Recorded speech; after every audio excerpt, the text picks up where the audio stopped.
El sacramento de la Eucaristía. La Sagrada Eucaristía culmina la iniciación cristiana.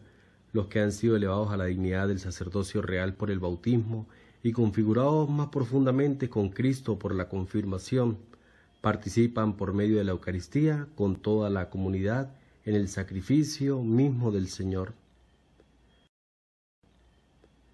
Nuestro Salvador en la última cena, la noche en que fue entregado, instituyó el sacrificio eucarístico de su cuerpo y su sangre para perpetuar por los siglos hasta su vuelta el sacrificio de la cruz y confiar así a su esposa amada, la Iglesia, el memorial de su muerte y resurrección, sacramento de piedad, signo de unidad, vínculo de amor, banquete pascual en el que se recibe a Cristo, el alma se llena de gracia y se nos da una prenda de la gloria futura. La Eucaristía, fuente y culmen de la vida eclesial. La Eucaristía es fuente y culmen de toda la vida cristiana.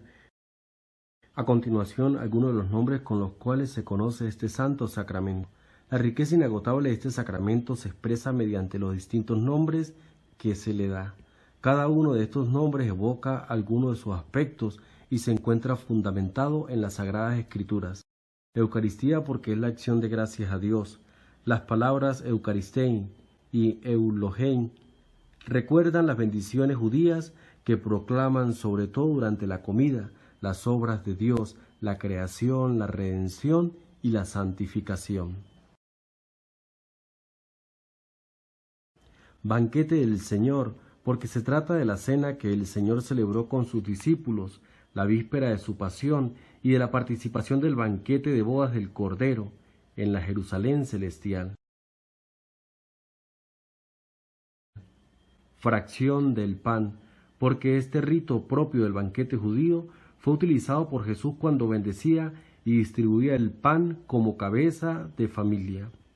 Sobre todo en la última cena, en este gesto los discípulos lo reconocerán después de su resurrección, y con esta expresión los primeros cristianos designaron sus asambleas eucarísticas. Con él se quiere significar que todos los que comen de este único pan partido, que es Cristo, entran en comunión con él y forman un solo cuerpo en él.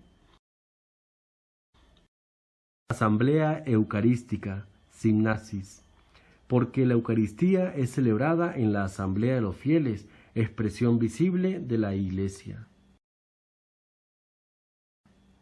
Memorial de la pasión y de la resurrección del Señor.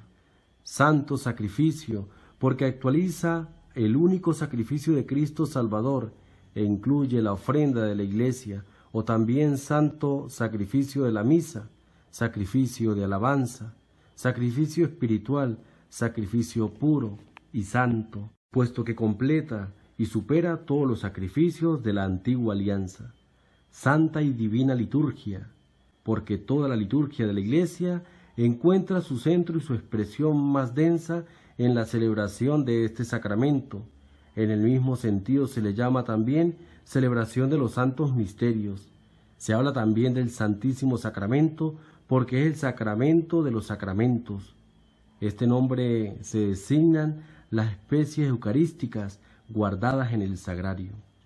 Comunión, porque por este sacramento nos unimos a Cristo, que nos hace partícipes de su cuerpo y de su sangre, para formar un solo cuerpo. Se le llama también las cosas santas. Es el sentido primero de la comunión de los santos, de que habla el símbolo de los apóstoles, pan de los ángeles, pan del cielo, medicina de inmortalidad.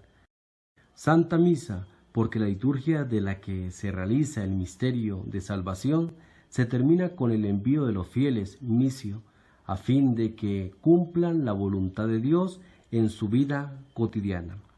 Todos estos nombres con los cuales se designa la Eucaristía terminan en la misa, la Santa Misa, y yo les voy a explicar acerca de lo que es este santo sacramento que nosotros conocemos también como la Santa Misa.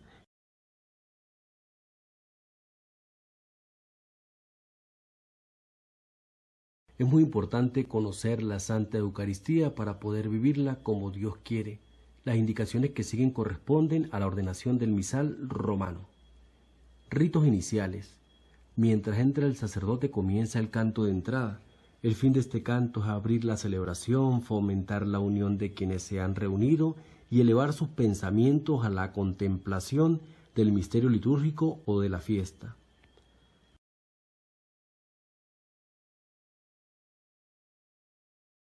Luego viene el saludo al altar y al pueblo congregado.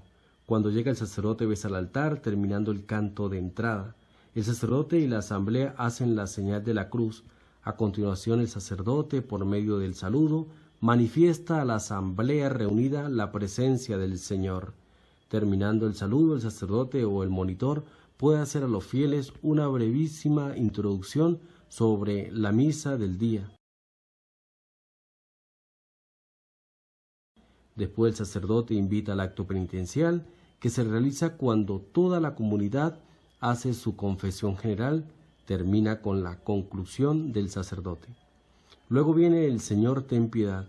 Después del acto penitencial se empieza el Señor ten piedad, a no ser que éste haya formado ya parte del mismo acto penitencial.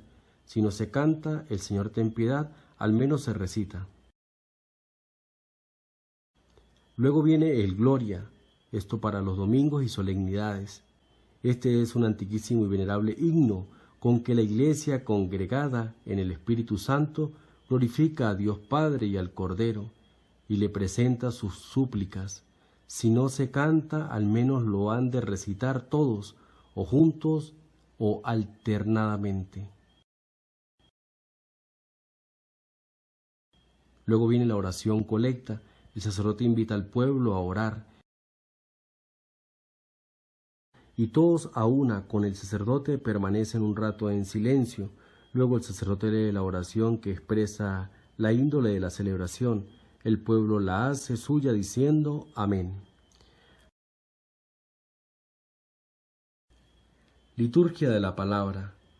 La Eucaristía es sacramento de toda la vida de Jesús. Mediante las lecturas bíblicas nos acercamos a ella. La primera lectura se toma del Antiguo Testamento y nos sirve para entender muchas de las cosas que hizo Jesús.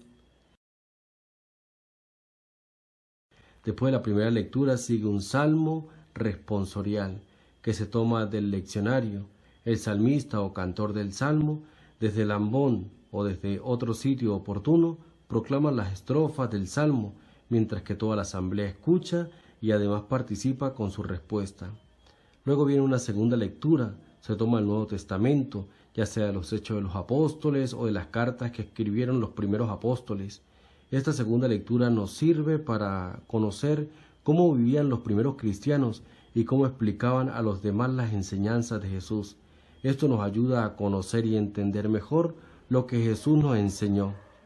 También nos ayuda a entender muchas tradiciones de la Iglesia. Después de la segunda lectura se canta el Aleluya, que es un canto alegre que recuerda la resurrección, y otro canto según las exigencias del tiempo litúrgico. El Evangelio se toma de alguno de los 4 evangelios, de acuerdo al ciclo litúrgico, y narra una pequeña parte de la vida de las enseñanzas de Jesús.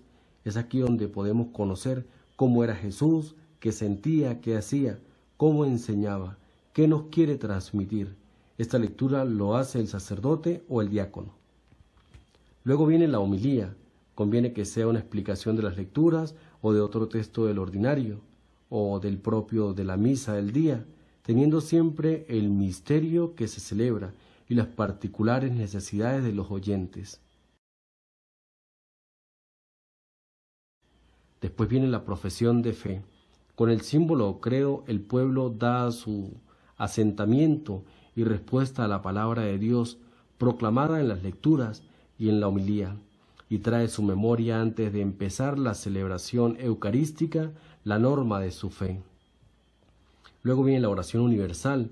Esta oración universal u otra oración de los fieles, el pueblo ejercitando su oficio sacerdotal, ruega por todos los hombres, por el Papa, por la Iglesia, por el Estado, el país, las necesidades. La asamblea expresa su súplica o con una invocación común que se pronuncia después de cada intención o con una oración en silencio.